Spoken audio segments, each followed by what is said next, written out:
Mga kababayan, pag-usapan po natin yung naging tugon ng anak ni Congressman Abante sa mga patutsada po ni VP Sara patungkol po sa kanyang ama na si Congressman Abante, no? So, if I'm not mistaken, ang pangalan po nung anak ni Congressman Abante ay Princess Abante. So, pakinggan po muna natin yung mga patutsada ni VP Sara kay Congressman Abante. Alam nyo, dito sa video na ito, pinakita yung, yung picture ni Congressman Abante na parang nakadila, ano? And then, maririnig niyo po si VP Sara na parang bang pinapasunod or tinuturuan yung mga tao sa gusto niyang sabihin kay Congressman Abante. Ito po, pakinggan po natin. Ano nga ba distrito ito? Sino nga ba congressman natin? Anong tawag sa ganitong tao, mga anak? Walang? Oh, klaro yan ha? At kanino siya walang respeto? Sa inyo.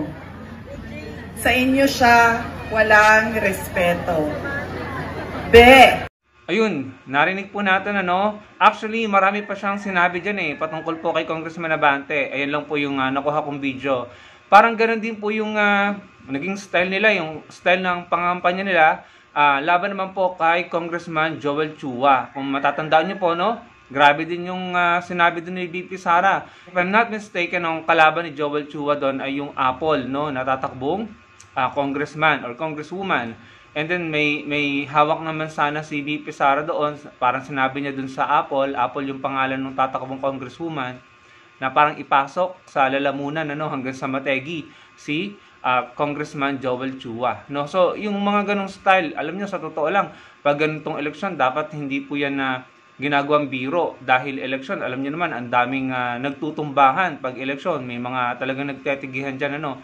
Pero maraming tao na dismaya doon at marami din naman pumalakpak doon sa sinabi niyo ni VP Sara. Nakakalungkot lang pero hindi dapat pinapalakpakan yan, ano. Ngayon, pakinggan naman po natin yung anak ni Congressman Abante sa kanyang naging tugon patungkol po doon sa sinabi ni VP Sara kay Congressman Abante. Ito po. Hindi pa sila doon natigil. Naghanap pa ng dayo. Kala mo liga? May hugot?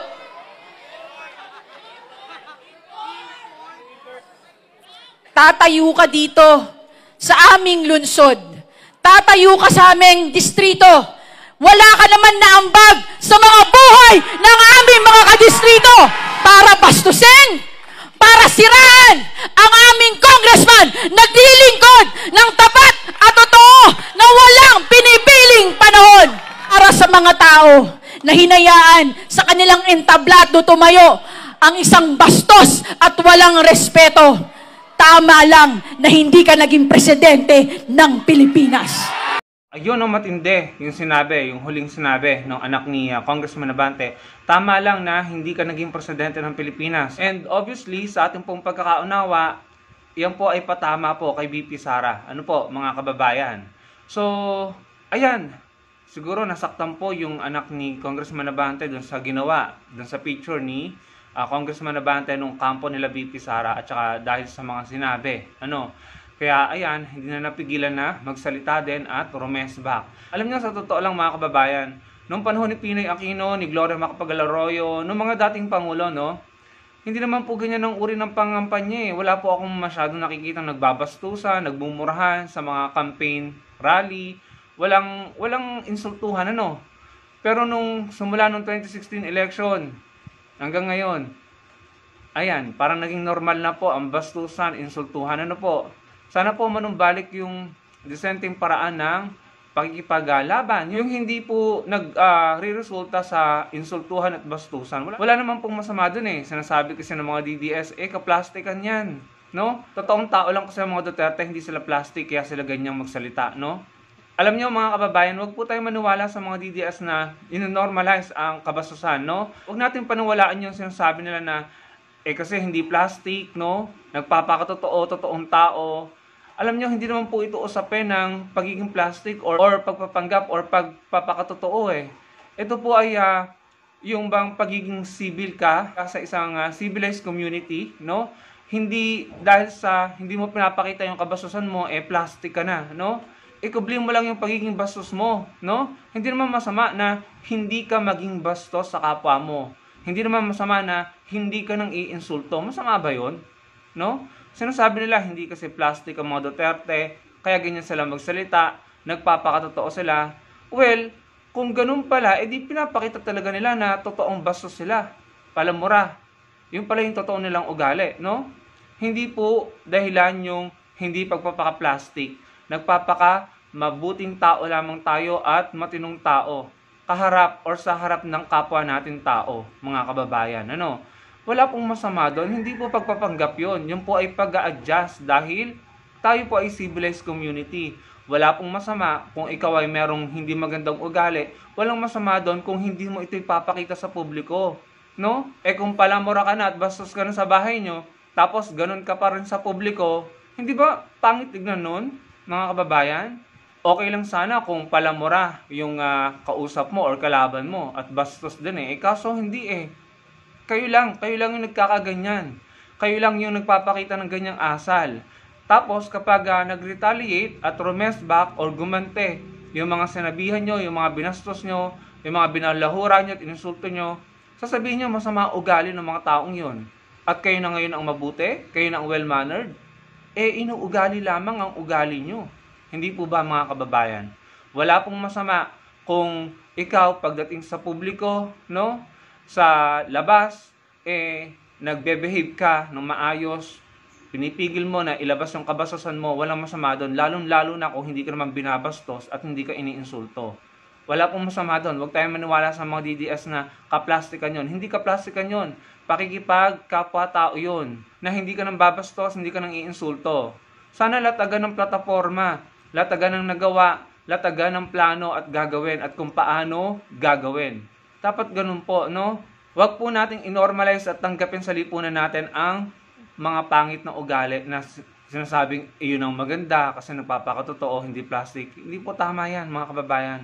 Kailangan po natin makipagkapwa-tao hanggat maaari, wag po tayong bastos, wag tayong mag-insulto.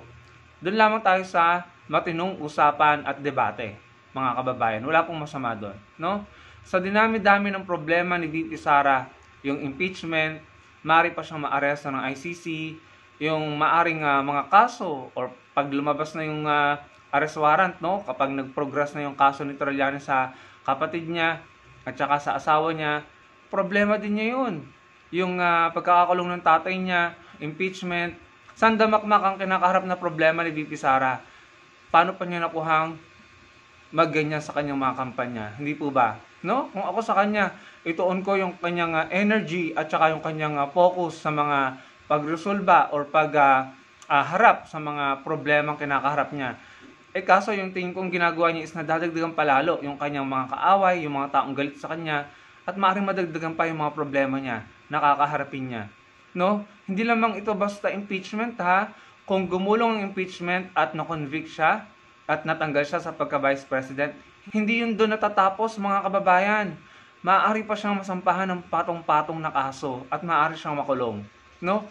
Mabigat po ang mga issue at mga problema kinakaharap ni VP Sara. Kaya, ewan ko kung bakit na gagawa pa niya yung mga ganyang uri ng pangampanya. No? Nakakadismaya. Sana man lang may mga advisor siya na nag-a-advise sa kanya na matino at na makakatulong sa kanya. Dahil kung hindi, maaari po siyang mapagaya sa tatay niya, maaari po siyang makulong. May iba tayo mga kababayan, gusto ko pong magpasalamat sa mga loyalists, pro-government, pro-admin na sumusuporta po kay Senator Kiko Pangilinan. Si Mima Alicia po, tsaka po si Pebbles Talakera, at tsaka po si Madam Ellie, at tsaka po si Thea Tan. Maraming salamat sa inyo, sa inyong pag-endorso at pagsuporta kay Senator Kiko Pangilinan. Kami rin po ay susuporta sa mga miyembro ng alyansa na mapagkakatiwalaan natin, na sigurado pong boboto para po sa mga Pilipino pagdating ng impeachment ni VP Sara, na siguradong kakampihan ng mga Pilipino, yung kaya natin pagkatiwalaan at hindi babaliktad at kakampi kay VP Sara, no? Ako po ay meron na pong siguradong iboboto dyan. So, salamat po sa inyong suporta kay Senator Kiko Pangilinan. Mga kababayan, dapat po tayo magkaisa dito dahil ang 2025 election ay labanan po ng pro-China at ng mga pro-Philippines. Mga totoong makabayan at makabansa, maka-Pilipino. Tignan niyo po itong post ni Pebbles Talakera. Sabi niya, naloka kami sa na-discover namin sa Bataan. Ang daming Chinese na may pag-aari ng mga lupa sa Bataan. Mga Chinese na pinasok ni Duterte nung panahon niya, tapos yung mga Pilipino inalisan ng karapatan sa sarili nilang lupa. Ayan, kakasuka, sabi po ni Mami Pebbles. Yan po ay masakit para po sa ating mga Pilipino. Tayong mga Pilipino, hirap tayong magkaroon ng property, bahay at lupa dito sa bansa natin. Tapos malalaman natin mga Chinese na po may-ari, libo-libong hektarya. Bawal po sa konstitusyon yon, pinagbabawal yon. Ganon din yata sa Zambales, nangyari, maraming ganyan. Ng mga Chinese na nagkaroon ng mga resort, ng kung ano-anong property, na hindi naman po dapat yung pinapayagan Pero ang balita po natin, nangyari po yan noong panahon po ni dating Pangulong Duterte. At alam naman po natin yung pastillas scheme or scam na binabayaran, sinusuhulan ng mga taga-immigration para lamang makapasok ang mga overstayed at mga illegal na mga Chinese na iyan na nakakuha pa ng mga birth certificate, passport at driver's license dito sa bansa natin. At yung karamihan sa kanila ay nag-operate ng kanilang mga illegal at gawaing pansindikato mga kababayan. Masakit po para sa atin yan. Habang kinakamkam nila ang ating mga teritoryo sa West Philippine Sea. Huwag po tayong pumayag na mamayagpag manalo ang mga pro-China sa 2025 midterm election. Mga pro-Philippines po ang iboto natin. Tama na po, yung mga maka-Duterte na sumusuporta lamang, tatakbo para lamang suportahan at ipagtanggol at protektahan ang mga Duterte. Dapat po, humanap tayo at pumili tayo ng mga maka-Pilipino, ipagtatanggol ang mga Pilipino at maglilingkod sa Pilipinas sa mga Pilipino. Matuto na po tayo mga kababayan. Maraming pong salamat dahil alam ko marami na sa atin ang nagising at natuto na. Sana po magtuloy-tuloy na ito. Salamat po sa panonood. Sana po i-like nyo ang ating video. Napaka-importante po ng inyong like at makapag-comment po kayo. At magkita-kita po tayo sa susunod kong video. Salamat po.